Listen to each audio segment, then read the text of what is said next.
Когда ты поднимаешься по карьере, помимо того, что ты получаешь возможность реализоваться, заработать денег, у тебя появляется свободное время, и у тебя появляется возможность больше времени уделить своей семье. Ты становишься человеком мира, потому что у тебя появляется возможность путешествовать. Сетевики путешествуют больше всех.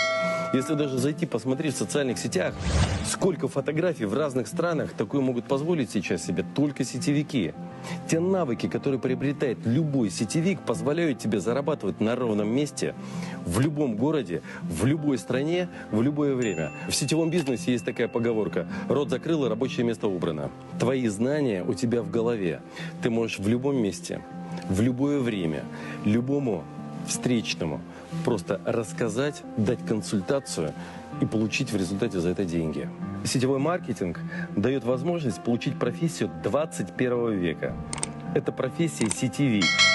Человек-универсал, профессиональный коммуникатор и психолог, учитель и маркетолог, экономист и бизнесмен, промоутер и спикер, управленец и продавец, журналист и политик, актер и дипломат, философ и просто хороший человек.